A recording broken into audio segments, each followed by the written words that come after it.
며느리의 고소로 드러난 전말, 나는 악독한 시어머니가 아닙니다. 2023년 11월 서울 양천구의 아파트. 김정자육 18세는 여느 날처럼 오전 7시에 일어나 커피를 내렸다. 작은 베란다 식탁에 앉아 뉴스 소리를 들으며 마른 손으로 손톱을 깎았다. 평범한 노년의 일상이었다. 적어도 아들이 결혼하기 전까지는. 딸처럼 아끼던 며느리, 이미 36세. 처음엔 그렇게 생각했다. 작고 야무진 손으로 명절 때 갈비찜을 배워가고 정자씨의 당뇨식까지 검색해서 반찬을 해오던 그 아이. 그랬던 애가 어느 순간부터 눈빛이 달라졌다. 어머니, 여기 있는 식기들 다 낡았어요. 제가 싹 바꿔놓을게요. 그 말이 첫 신호였다. 며느리는 자주 오기 시작했고, 오면 모든 걸 새로 바꾸고 물건을 정리하고 식탁보를 바꾸고 침대를 옮겼다. 고맙다고 몇 번 말했지만 그 다음부터는 이상했다. 냉장고에 있던 장아찌가 없어지고 알약통에 들어있던 혈압약이 다른 약으로 바뀌었다. 며느라가야, 혹시 약 바꿨니? 아, 병원에서 어머니 드시는 약 성분이 너무 강하다고 해서요. 제가 알아봤어요. 그날 이후 정자 씨는 두통과 어지러움으로 며칠을 앓았다. 그걸 아들에게 말했지만 돌아온 건 싸늘한 말뿐이었다. 엄마, 미영이는 간호사야. 엄마보다 약에 대해 더 잘 알지. 정자 씨는 아무 말도 하지 않았다. 그저 식탁 위에 놓인 약통을 바라보며 이렇게 생각했다. 언젠가 이 집에서 내 자리는 사라지겠구나. 그러고 얼마 지나지 않아 고소장이 시어머니 김정자에게로 날아왔다. 며느리가 시어머니를 정신적 학대 및 명예훼손으로 고소한 날, 정자 씨는 자신이 왜 피고가 되었는지를 알 수 없었다. 내 집에서 날 내쫓으려 하던 너 잊지 않겠다. 이제부터 법정에서 싸워야 할 시간이었다. 자식도 며느리도 아무도 그녀의 편이 아닌 세상에서. 2024년 1월 3일 정자 씨는 아파트 우편함에서 이상한 우편물을 발견했다. 발신인은 서울서부지방법원. 처음엔 사기일 거라 생각했다. 하지만 그 안에는 도장이 찍힌 고소장 등본과 함께 그녀의 이름이 또렷하게 피고인으로 적혀 있었다. 피고인 김정자, 원고 이미영. 사건명 정보통신망 이용 촉진 및 정보보호 등에 관한 법률 위반 명예훼손, 모욕, 정신적 학대에 의한 피해보상 청구. 손이 떨렸다. 그녀는 며느리에게 어떤 말을 했을 뿐이다. 단 한 줄짜리 메시지였다. 내 집에서 날 내쫓으려 하던 너 잊지 않겠다. 그 한마디가 법정에 설 이유가 될 줄은 몰랐다. 며느리의 주장으로. 고소장에 적힌 내용은 다음과 같았다. 시어머니 김정자가 반복적으로 정신적 모욕과 협박성 발언을 함. 가족단체방에 남긴 메시지들이 정신적 학대에 해당. 아들과의 결혼 생활에 지속적인 간섭과 악의적 조언이 있었음. 시어머니의 발언으로 인해 우울 증세가 발생, 심리치료 내역 제출. 시모 정자 씨는 무너지는 기분이었다. 단체방 메시지? 그건 설거지를 제때 안 한다고 아들에게 보낸 푸념 몇 마디였다. 며느리가 자꾸 자기 방에 틀어박혀 있어요. 결혼이 이게 맞아요? 요즘 아이들은 왜 그렇게 말을 안 해요? 싸가지 없어 보이네. 난 집에 며느리가 온 건지 집주인이 바뀐 건지 모르겠어. 그녀는 아기가 없었다. 정말 없었다. 하지만 그 말들이 문자 그대로 캡처되어 증거로 남겨져 있었다. 정자 씨는 구청 1층의 무료 법률 상담소를 찾는다. 자리에 앉은 변호사는 무심하게 말한다. 시어머니요? 요즘 많이 당합니다. 며느리가 법을 안다고 덤비면 증거 남은 게 제일 무섭죠. 누가 옳은지 보다 누가 기록했는지가 중요해진 시대. 정자 씨는 이제 전쟁을 준비해야 했다. 무료 법률 상담소. 2024년 1월 9일 오전 10시. 정자 씨는 검은 점퍼에 후드를 눌러 쓰고 양천구청 1층 복지민원실 안쪽 상담실로 들어섰다. 구청 직원이 가리킨 곳엔 무료 법률 상담소라고 적힌 작은 팻말이 있었다. 그 앞에 앉아있는 중년 남성 변호사는 커피를 마시며 이름도 묻지 않고 말했다. 가정 문제요? 유산 다툼 아니면 며느리? 정자 씨는 쓴웃음을 지었다. 이런 이야기를 처음이 아니란 듯한 그 태도에 잠시 서글퍼졌다. 며느리가 절 고소했어요. 명예훼손이래요. 정자 씨는 고소장 복사본과 카카오톡 대화 캡처, 그리고 며느리에게 보냈던 몇몇 메시지를 꺼냈다. 변호사는 그것들을 훑어보고 한 장 한 장 넘기며 말했다. 이 메시지들 직접 쓰신 거 맞죠? 네. 뭐 속상해서 푸념 삼아 쓴 거죠. 가족끼리인데. 그런데 요즘엔 그 가족끼리가 가장 위험합니다. 변호사는 목소리를 낮췄다. 법적으로 며느리는 가족이 아닙니다. 시부모와 배우자의 부모는 민법상 친족이지만 형법상 보호 대상은 아닙니다. 그러니까 며느리가 시어머니의 말을 사회적 평판을 떨어뜨릴 말로 받아들이면 명예훼손이 될 수 있어요. 정자 씨는 황망했다. 그럼 제가 감옥에라도 가나요? 변호사는 잠시 정자 씨를 바라보다 펜을 들었다. 감옥까진 안 갑니다. 초범이고 피해자가 처벌 원하지 않는다고 하면 기소유예도 가능해요. 그런데 민사는 다릅니다. 위자료, 정신적 손해배상. 거기엔 처벌 감정이 아니라 증거가 더 중요해요. 변호사는 마지막으로 이렇게 덧붙였다. 어르신 감정 말고 기록을 준비하세요. 며느리가 말한 게 과장이고 본인도 공격적인 말을 했다면 맞고소도 가능합니다. 며느리의 고소 이후 아들은 전화조차 하지 않았다. 정자 씨는 평생을 키운 아들의 침묵이 더 고통스러웠다. 그녀는 핸드폰을 들고 다이어리를 펼쳤다. 아들과 주고받은 문자, 며느리가 한 말들, 그때그때 적어둔 메모들. 이제 싸움의 무기는 기억이 아니라 기록이 되었다. 한편 며느리 이미영의 톡백과 하소연과 입장을 들어보겠습니다. 나는 시어머니를 싫어하지 않았다. 처음엔 오히려 좋아하고 싶었다. 결혼 전에 남편이 말하길 우리 엄마 좀 말이 많긴 해도 진짜 외로운 사람이야. 그래서 난 내가 잘해야 한다고 생각했다. 처음 명절에 갔을 때 시어머니는 내게 넌 부모복은 없지만 시집복은 있을 거야 라고 했다. 그 말이 뼈에 박혔다. 나는 부모님 없이 자란 아이였고 그걸 넌 불쌍한 애니까 잘해줄게란 말로 포장한 거란 걸 너무 잘 알았다. 식탁을 치우고 나면 뒤에서 들렸다. 애가 말은 참 없네. 말이 없는 애들은 속을 알 수가 없어. 쟤는 우리 집안 음식엔 손도 안 대. 못 믿나? 간호사면 간호사지 무슨 병원에서 똑똑한 척을 해. 시어머니는 늘 한 애로 나를 규정했고 나는 날마다 조용히 사라졌다. 그래서 그냥 메시지를 남기지 않기 시작했다. 아무 말도 아무 답도. 가만히 있으면 시간이 지나면 괜찮아질 줄 알았다. 그런데 어느 날이었다. 아침 6시 12분. 그녀가 보낸 카톡 한 줄이 내 가슴을 철렁이게 만들었다. 내 집에서 날 내쫓으려 하던 너 잊지 않겠다. 그 문장을 반복해 읽었다. 내 집, 날 내쫓으려 하던 너 잊지 않겠다. 그건 말이 아니라 저주였다. 아무도 내 편이 되어주지 않을 것 같았다. 남편조차 엄마가 원래 좀 과장해서 말하는 거야. 그냥 무시해. 하고 넘겼다. 그래서 병원을 찾았다. 잠이 오지 않았고 속이 계속 울렁거리고 밥을 먹으면 토했고 누군가가 내 뒷말을 하고 있을까봐 계속 핸드폰을 확인했다. 의사는 말했다. 명확한 외상 경험이 있으시네요.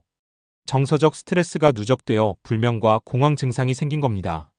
진단서를 들고 나오면서 나는 결심했다. 나는 도망친 게 아니라 살아남기 위해 싸우는 거다. 한편 시어머니 김정자는 며느리와의 갈등이 고소로까지 번진 지금 가장 큰 상실은 자식과의 단절이라는 감정입니다. 엄마, 일단 미영이랑 당분간 거리 좀 뒀으면 좋겠어. 그게 아들이 마지막으로 보낸 문자였다. 1월 12일. 그 후로 전화는커녕 읽씹 읽고 답장 없음조차 없었다. 정자 씨는 다이어리를 펼쳤다. 2022년 5월 3일 며느리 생일에 준 진주 귀걸이. 2023년 9월 12일 아들이 감기 걸렸다고 죽 끓여 보낸 날. 2023년 10월 5일 며느리에게 내 딸처럼 생각한다고 쓴 문자. 그리고 2023년 12월 22일 내 집에서 날 내쫓으려 하던 너 잊지 않겠다. 그 한 문장이 모든 걸 뒤엎었다. 그 뒤부터 다이어리는 텅 비어 있었다. 정자 씨는 아들의 번호를 눌렀다. 신호음은 3번 울리고 자동응답으로 넘어갔다. 죄송합니다. 현재 전화를 받을 수 없습니다. 그녀는 핸드폰을 식탁 위에 내려놓고 가만히 눈을 감았다. 귀에는 아들이 중학교 졸업식에서 했던 말이 떠올랐다. 엄마, 나 커서 꼭 엄마 지켜줄게. 그 애가 지금은 누굴 지키고 있는 건가? 다음 날 구청 앞 작은 공원에 앉아 있는데 익숙한 뒷모습이 보였다. 코트깃을 세운 남자가 아내와 통화 중이었다. 목소리는 작았지만 너무 익숙한 음이었다. 그냥 일 끝나고 바로 집에 갈게. 엄마랑은 얘기 안 하고 싶어. 정자 씨는 본능적으로 몸을 숙였다. 눈물이 나지 않았다. 그 대신 입을 꾹 다물었다. 감정이 너무 많으면 사람은 말도 눈물도 잃는다. 집에 돌아와 거실에 불도 켜지 않은 채 앉아 있었다. 그리고 처음으로 내가 뭘 잘못했을까를 진심으로 떠올려 봤다. 며느리를 너무 가르치려 했던 것, 아들을 사이에 두고 며느리에게 말했던 수많은 잔소리, 카톡방에서의 푸념과 불신, 그리고 단 하나 분노로 보낸 그 메시지. 내 집에서 날 내쫓으려 하던 너 잊지 않겠다. 그 말이 정말 폭력이었다면 나는 언제부터 사람을 다치게 하는 어른이 되었을까? 정자 씨는 다시 다이어리를 펼쳤다. 빈 페이지 위에 처음으로 무언가를 적었다. 2월 1일 변호사 상담 예약, 2월 15일 조정기일 통지서 도착, 그리고 아들과 다시 얼굴 볼 수 있기를 기도함. 그냥 좀만 더 참아줘. 우리 엄마도 너 미워하려고 그런 건 아냐? 결혼 후 1년쯤 미영이 울먹이며 말했을 때 선우는 그렇게 대답했었다. 그리고 그 대답을 100번쯤 후회했다. 2024년 1월 고소장을 본 순간 그는 손에 들고 있던 커피를 떨어뜨렸다. 피고인 김정자. 그 이름을 보는 게 이렇게 비현실적으로 느껴질 줄 몰랐다. 이걸 진짜 냈어? 그래, 진짜 냈어. 나한테 한 번만 말하지. 몇 번을 말했는데? 당신이 안 들은 거지. 선우는 둘 다 사랑했다. 자기에게 가장 많은 밥을 해주고 유일하게 기댈 수 있었던 엄마.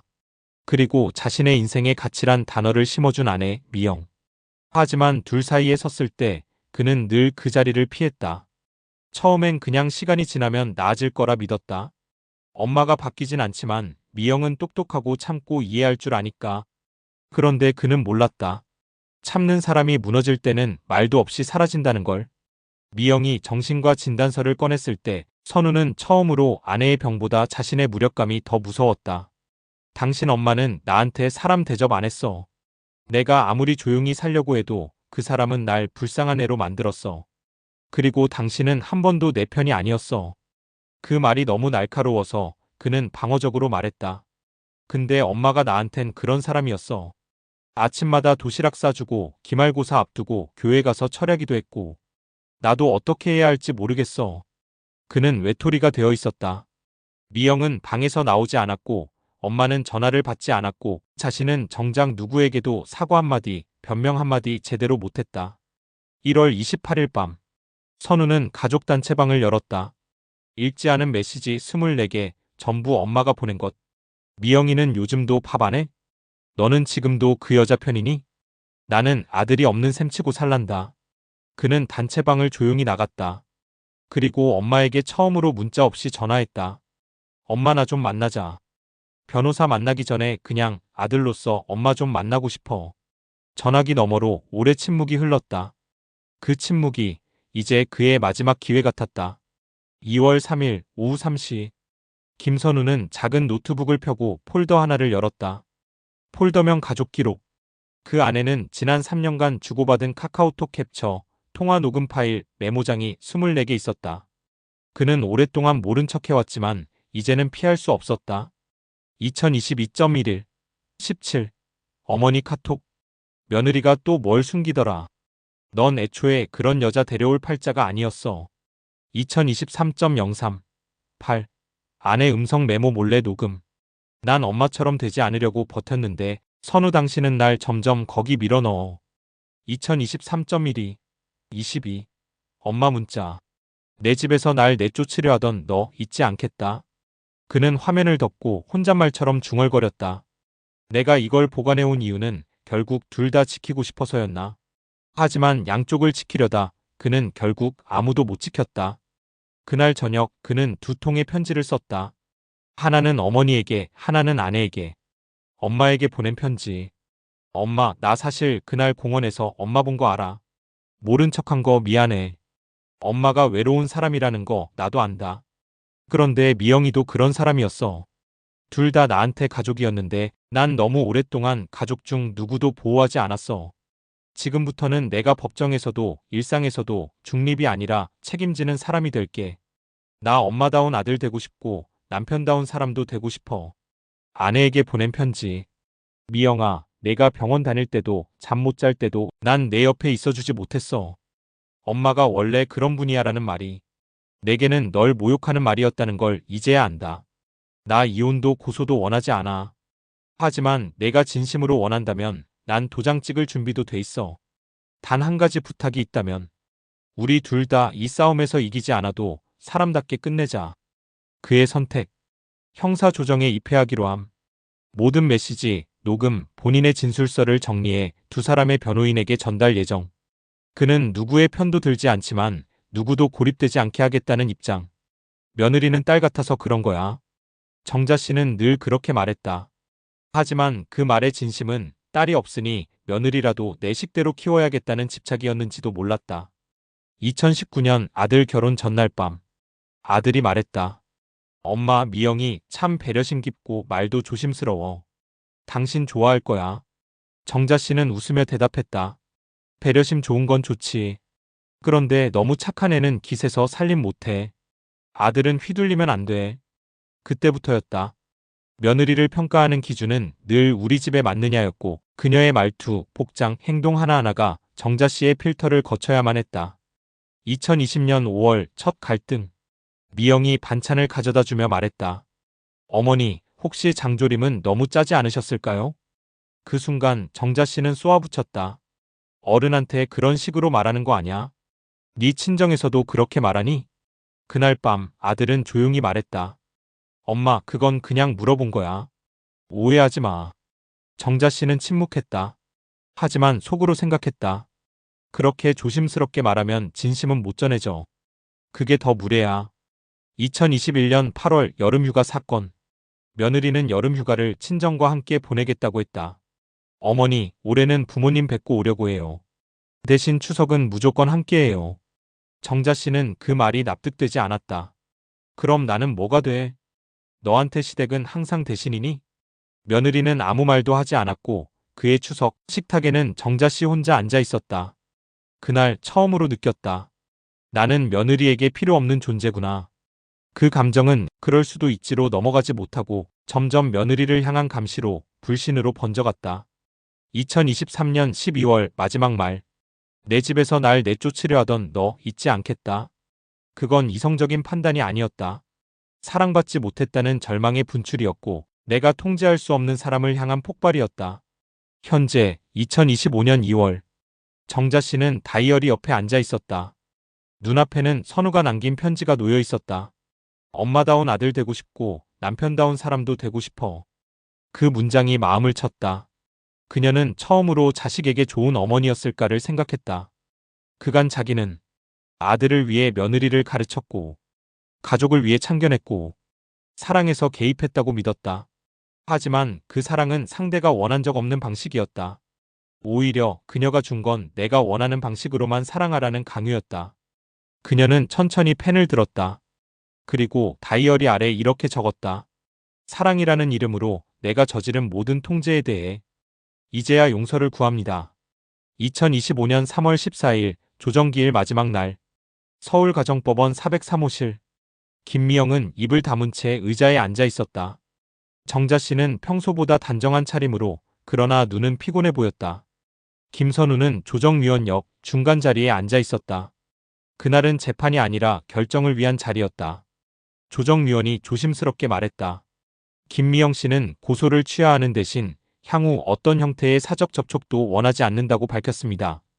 김정자 씨도 자녀 부부의 생활에 개입하지 않을 것에 동의하셨고요.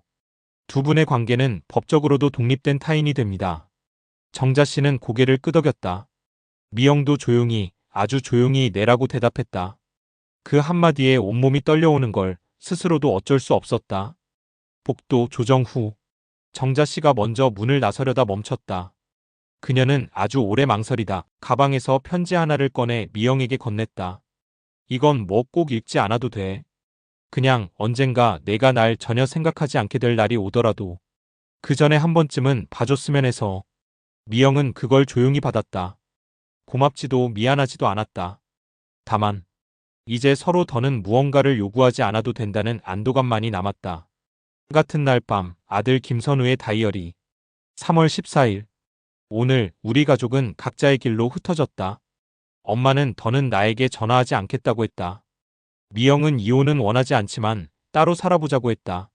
나는 중간에서 누굴 잃지 않겠다고 했지만 결국 모두의 거리에서 물러났다.